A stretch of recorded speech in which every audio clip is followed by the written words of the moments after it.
Hello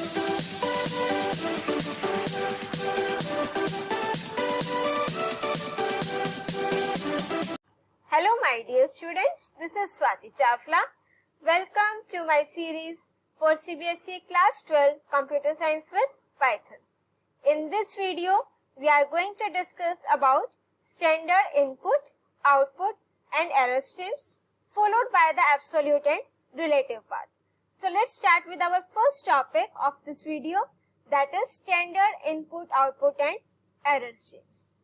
Now see here beta, इसमें जो आपकी मेन 3 टर्म्स आ रही हैं, that is your input, output and error. ठीक है. Now read the first point. If I tell you कि you have to take the input from the user, which input device you will use. ठीक है, तो आपका answer क्या होगा बेटा? Keyboard. That means keyboard is my standard input device. Now if I ask from you कि which output device is used to display the output on the screen, so your answer will be monitor. So that means monitor is my standard output device. And if I ask you कि अगर कोई error आता है तो where it will get displayed? On the screen. That means on the monitor. So that means monitor is also my standard error device.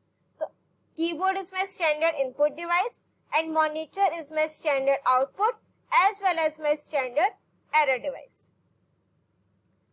So you can say that standard input devices which can take data from the keyboard.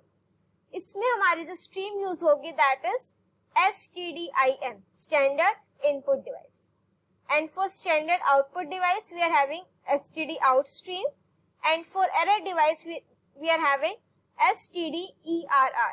That means standard error stream. जो हमारा error होता है generally वो किस colour में display होता है Python में? रेड कलर में. सो अगर मुझे कोई ऐसा मैसेज डिस्प्ले कराना है कहीं पर, एरर मींस कुछ message in red colour you want to display, तो वहां पर हम कौन सी स्ट्रीम यूज करेंगे बेटा? Standard error stream, STDERR. Now see this, to use all these 3 streams, these are known as your standard streams. इसमें जो हमारे पास functions हैं, read and write. Let me just take a pointer here. These are my standard streams. कौन से? Input, output and error streams. Now to use these streams in your program, we have to import the sys module. Sys means system. और इसमें हमारे पास क्या है? sys module का name dot stdin standard in जो हमारी स्ट्रीम का name है, and then read is the name of a function. तो अगर मुझे कहीं पर यूजर से कुछ इनपुट लेना है, so for that first we have to import the sys module, then I have to write sys dot stdin dot read. Even we can use read line function also. अब ये practically भी करेंगे तो आपको ये concept और clear हो जाएंगे. Next is sys.stdout, that means standard output device, और राइट कराने के लिए. अगर मैं एरर स्ट्रीम की बात करूं उसमें भी डेटा राइट हो रहा है, but since we are writing it in red colour, displaying it as an error, तो for that we are having the STDERR stream. Now let's, before this we will take just general example. Okay, now let me just open my Python ideally.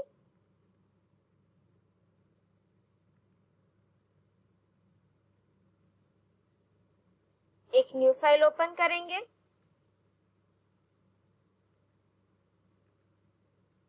And the shortcut key to open a new file is Ctrl+N.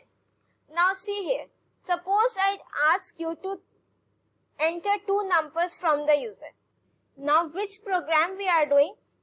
I will ask the user to input any 2 numbers. And then I will check whether division of those 2 numbers is possible or not. तो for that, first of all I am importing my sys module.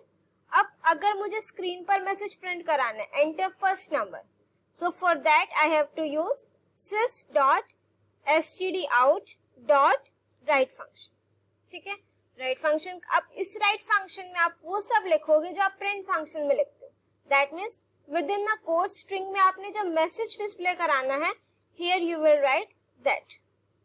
Enter first number. ठीक है, अब मुझे user से क्या लेना है, input लेना है, वो हम एक वेरिएबल में स्टोर करा लेंगे। अब for that we are having the standard input stream and the name of my function is read और even read line also. Read line function आपसे एक टाइम पर एक लाइन लेगा, और अगर मैं रीड फंक्शन की बात करूं तो मुझे वो क्या करेगा, आपसे 1 बाय 1 कैरेक्टर लेता चला जाएगा, और उससे बाहर आने के लिए आपको कीबोर्ड से क्या प्रेस करना पड़ेगा, control plus D. So to avoid that I am using this read line function. अब जैसे आप इनपुट फंक्शन में यहाँ पर within the code string लिखते हो जो आपकी डिस्प्ले होती है, that we can not write it in the read और रीड लाइन फंक्शन। ठीक है, ये आपके इंटीजर वैल्यू लेगा, प्लस हमने जो मैसेज डिस्प्ले कराना है that we have to write it in the write function. अब मुझे उसको क्या करना है, इंटीजर में कन्वर्ट करना है, सेम प्रोसीजर। फिर हम लिखेंगे एंटर सेकेंड नंबर। तो here I am writing enter second number, और यहाँ पर मैंने क्या लिख दिया बेटा, B. Now I will check if B double equals to 0, that means अगर यूजर ने सेकेंड नंबर के एंटर करें 0, तो अब अगर मैं लिख दूंगी sys dot standard error stream dot write function. Now whatever you will write here in the codes, that will be displayed in the red color, and that generally represents the error. So here I am writing can't divide any number by 0. Otherwise in else part I am writing sys dot stdout dot write function and then division possible. Now let's execute this. Enter first number. अब जो आपका यहाँ पर message display हुआ है बेटा, that is because of this standard output stream और write function. अब मैं जो नंबर एंटर करूंगी वो रीड लाइन फंक्शन के थ्रू एक्सेप्ट होगा, इंटीजर में कन्वर्ट होगा, और फिर वो आपका मीन्स कंपेयर करेगा बी से, 0 से। Enter second number, let's suppose 35। Now it is saying division possible. Now let's execute this again. First number let's suppose 34, second number I am entering 0। तो अब जो आपकी फर्स्ट इफ वाली कंडीशन है, if B equals to 0, अब वो आपकी true होगी। तो अब ये आपको as such error message show करेगा, can't divide any number by 0। अब हम करते हैं बेटा इसको एज अ फाइल हैंडलिंग के कंसेप्ट। ठीक है, now let's first of all we have to import the sys module. अब ध्यान से देखना बेटा, अब इसमें हम क्या करें, कोई एक फाइल ओपन करेंगे रीड मोड में, उससे हम 1 बाय 1 कैरेक्टर्स को रीड करेंगे, और जब मैं एंड ऑफ फाइल तक पहुंच जाऊंगी तो वहां पर हम एक एरर मैसेज डिस्प्ले करा देंगे कि एंड ऑफ फाइल रीच या समथिंग लाइक दिस। सो सबसे पहले हम क्या करेंगे, मैं यूजर से जो फाइल है वो भी यूजर से इनपुट करा रही हूँ कि किस फाइल का डेटा रीड करना है। ठीक है, उसके लिए मैंने क्या लिखा, एक फाइल हैंडल ले लिया, sys dot stdin dot read line.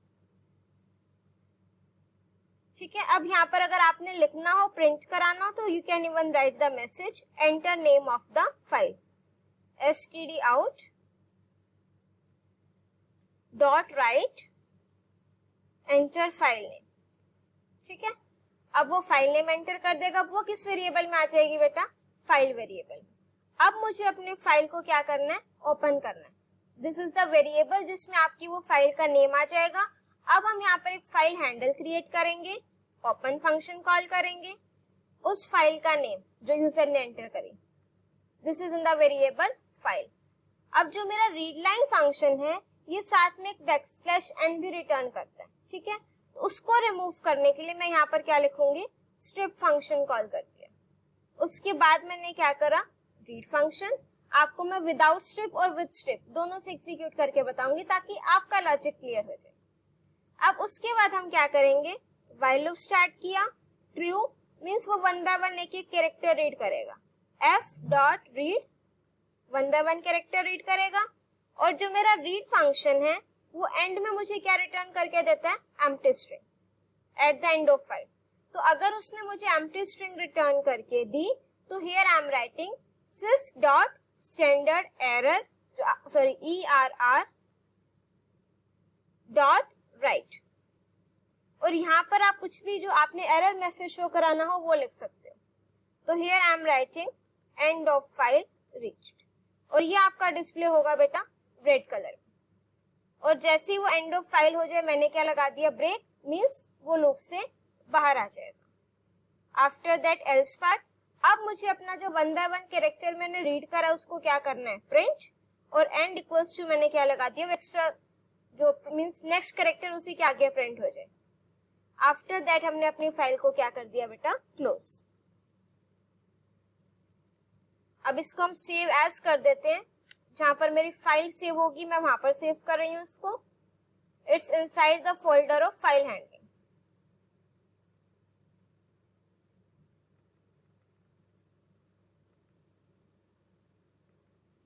ठीक है, अब इसको एग्जीक्यूट करो। Now it is asking for enter file name. अब सपोज मेरे पास इसमें story.txt नेम से ऑलरेडी एक फाइल है, तो अब मैंने एंटर प्रेस किया। नाउ यू कैन सी उसने 1 by 1 कैरेक्टर को रीड करा, उसको प्रिंट करा, और जब उसने एट द एंड वो एम्प्टी स्ट्रिंग रिटर्न करी तो उसने ये मैसेज मुझे रेड कलर में एज एन एरर शो कर दिया। तो this is how we use this all the streams. अगर आप चाहो, पहले इसको यहाँ पर एक \n लगा लेते हैं, उसके बाद में स्ट्रिप फंक्शन को हटा देते हैं। ठीक है, उसके बाद जब मैं इसको एग्जीक्यूट करूंगी तो अब मैंने यहाँ पर फाइल नेम लिखा बेटा story.txt। अब ये मुझे एरर शो करेगा story.txt \n। दैट मीन्स जो हमारा ओपन फंक्शन है उसमें तो हम सिर्फ फाइल का नेम लिखते हैं, तो क्या आना चाहिए, story.txt। बट जो मेरा रीड लाइन फंक्शन है ये एक्स्ट्रा \n भी रिटर्न करता है, तो आपकी फाइल का नेम क्या बन गया, story.txt \n। अब उसको रिमूव करने के लिए हमने यहाँ पर क्या यूज किया था बेटा, स्ट्रिप फंक्शन। स्ट्रिप फंक्शन क्या करता है, उसकी फाइल मीन्स कैरेक्टर के आगे जो आपका एक्स्ट्रा \n होगा, एक्स्ट्रा व्हाइट स्पेसेस होंगे, उसको ये क्या कर देगा, रिमूव कर देगा। तो इसलिए जब मैं इसको दोबारा से एग्जीक्यूट करूंगी और अब फाइल का नेम लिखूंगी तो ये आपका करेक्ट एग्जीक्यूट हो गया, और यहाँ पर मैसेज आ गया बेटा एंड ऑफ फाइल रीच्ड। एक बार फर्स्ट एफर्ट देख लेते हैं हमने क्या किया था। सबसे पहला काम sys मॉड्यूल को इंपोर्ट करोगे, फिर जो आपको स्क्रीन पर मैसेज डिस्प्ले कराना हो that you have to write it here in sys module standard out और राइट फंक्शन। उसके बाद रीड लाइन फंक्शन से हम इनपुट स्ट्रीम यूज करेंगे और यहाँ पर फाइल को ओपन कर लेंगे, 1 by 1 कैरेक्टर रीड करेंगे, जहां पर मेरी फाइल एंड हो जाएगी वहां पर हमने एक एरर मैसेज जनरेट कर दिया, अदरवाइज हमने कैरेक्टर्स को क्या कर दिया, प्रिंट कर दिया। So I hope ये क्लियर हुआ होगा आपको। Now move on to the next topic, that is absolute and relative path. Before starting with absolute and relative path, let's first discuss what is the path. Path basically defines the location, or you can say the complete path कि मेरी file या folder किस location पर है। Means inside the folder C drive, then there is one folder, then another folder, कि हम जो complete path लिखते हैं उसको हम क्या बोलते हैं, directory, means path, location. Now see, we are having two types of path, absolute path और relative path. उससे पहले हम एक डायरेक्टरी स्ट्रक्चर देखेंगे। इस डायरेक्टरी स्ट्रक्चर में क्या है बेटा कि मेरी कौन सी फाइल किस लोकेशन पर स्टोर है। इसमें जो मैंने येलो कलर से हाईलाइट कर रखे हैं, these representing my folders, और जो मैंने ग्रीन कलर से रिप्रेजेंट कर रखे हैं, these represent my files, these are my files, जो भी मैंने ग्रीन कलर से हाईलाइट कर रखे, और जो येलो कलर से हाईलाइट कर रखे हैं, these are my folders. Now see one main point, inside a folder there cannot be two files with same name. एक फोल्डर के अंदर मेरे पास 2 फाइल्स सेम नेम से कभी नहीं हो सकती। बट एक अगर मैं एक रूट फोल्डर की बात करूं और वो उसी रूट फोल्डर में वो डिफरेंट लोकेशन पर है, let's take the example of this project.py file. ये ई ड्राइव में मेरे पास 2 लोकेशन पर है, एक पर्सनल डॉक्स के अंदर एक फाइल है और एक पर्सनल डॉक्स के अंदर इंपॉर्टेंट फाइल्स नेम से फोल्डर है, उसके अंदर है।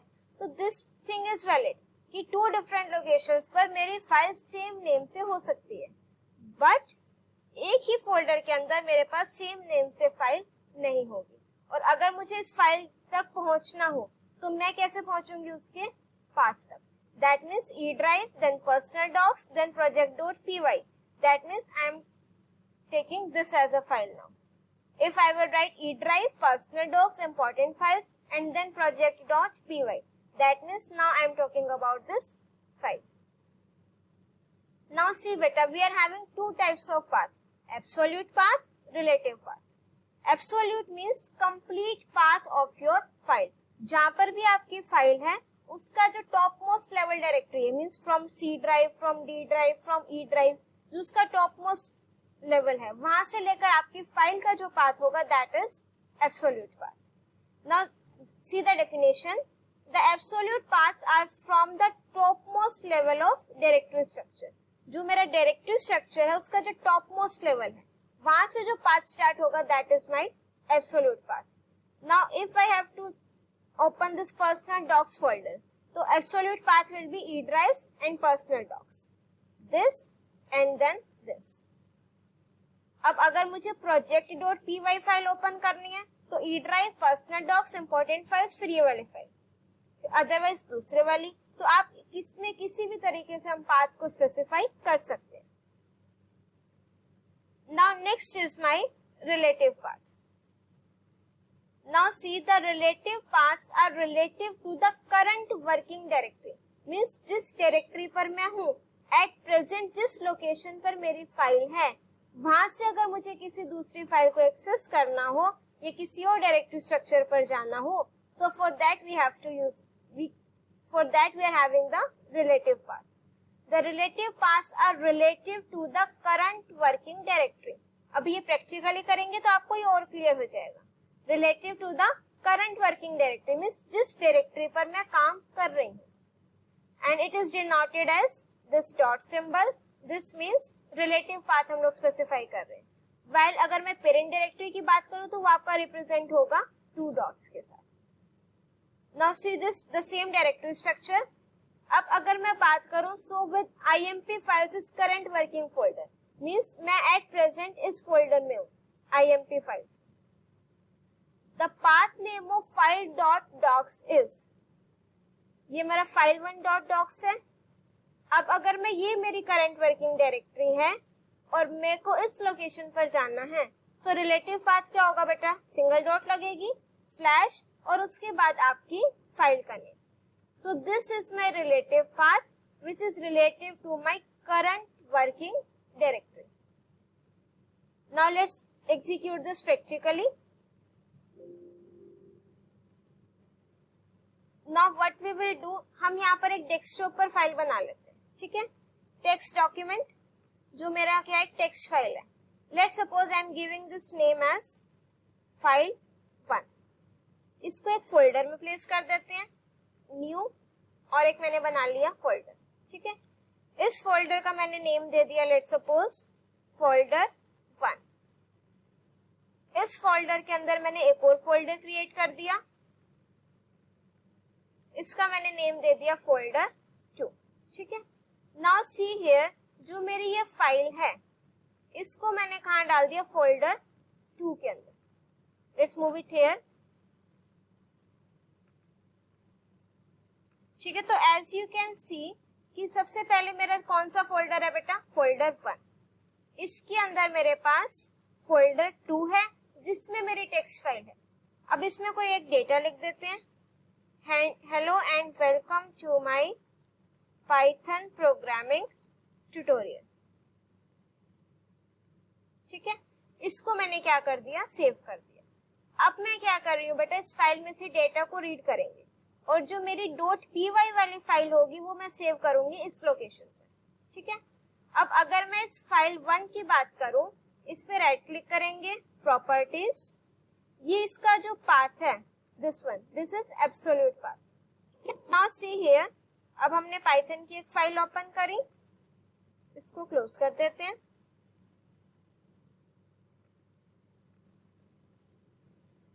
अब न्यू फाइल ओपन करी. अब इसमें सबसे पहला काम हमने क्या करा, फाइल को ओपन करेंगे. यहाँ हम फाइल का पाथ लिखेंगे. अब उसमें से मुझे क्या करना है, डेटा रीड करना है, और मैं क्या कर रही हूँ, डेटा उसके बाद प्रिंट करा रही हूँ, सिंपल. आफ्टर दैट मैंने अपनी फाइल को क्या कर दिया, क्लोज. अब मुझे यहाँ पर क्या चाहिए, उस टेक्स्ट फाइल का नेम. ठीक है, सॉरी नेम नहीं, पाथ कंप्लीट. इस पर राइट क्लिक करेंगे, प्रॉपर्टीज, ये उसका कंप्लीट पाथ है बेटा। इसको मैंने कॉपी कर लिया यहाँ से और अब मैं इसको क्या कर दूंगी बेटा, पेस्ट। ठीक है, ये आपकी चॉइस है, या तो आप एज अ रोस्टिंग ले सकते हो इसको हम एज अ रोस्टिंग ले लेते हैं। ठीक है, इस फोल्डर 2 के अंदर मेरे पास क्या है, फाइल 1.txt। ठीक है, अब मैंने क्या करा, ये कोट्स क्लोज कर दिए। अब जब मैं इसको एग्जीक्यूट करूंगी, पहले इसको सेव करेंगे, और सेव मैं कहाँ कर रही हूँ बेटा, डेस्कटॉप पर फोल्डर 1 के अंदर। यहाँ पर मैंने सपोज दे दिया अपनी फाइल का नेम डेमो। ठीक है, अब इसको एग्जीक्यूट करेंगे, अब उसने प्रिंट कर दिया। Now this is my absolute path. क्यों? क्योंकि मैंने पाथ कहाँ से दिया, फ्रॉम रूट डायरेक्टरी, जो एंड तक उस फाइल का पाथ है, जो उसकी लोकेशन है। ठीक है, बट अगर मैं करंटली इस लोकेशन पर हूँ, अब मेरी जो पाइथन वाली फाइल है वो इस लोकेशन पर है, फोल्डर 1 में। अब अगर मुझे इस फोल्डर 1 से इस टेक्स्ट फाइल का पाथ देना हो, तो दैट मीन्स मैं रिलेटिव पाथ की बात कर रही हूँ कि मैं जिस करंट वर्किंग डायरेक्टरी में हूँ वहां से मुझे पाथ देना है। तो उसके लिए मैंने क्या किया बेटा, यहीं पर, अब देखो मेरा करंट वर्किंग फोल्डर कौन सा है बेटा, फोल्डर 1। यहाँ पर मैंने डॉट लगा दिया कि उस डॉट, वो अभी हमने पढ़ा था जो इसमें स्लाइड में, कि हम जो रिलेटिव पाथ है उसको किससे रिप्रेजेंट करते हैं, डॉट से। तो अब मैंने क्या किया, जो मेरा करंट वर्किंग फोल्डर है दैट इज फोल्डर 1, वहां से मैं आगे पाथ दे रही हूँ, तो this is my relative path. उसके आगे फोल्डर 2, फिर मेरी फाइल 1। अब इसको एग्जीक्यूट करेंगे तो अब भी ये मेरा कोई एरर शो नहीं कर रहा। तो पहले हमने किसके थ्रू करा था बेटा, एब्सोल्यूट पाथ के according, and this is my relative path. I hope this concept is clear to you now. If you are having any doubt, you can write it in the comment section. If you like my video, do press the like button, share your views in the comment section, and don't forget to subscribe my channel and press the bell icon to get the updates of my upcoming videos. Till then, keep watching, keep studying.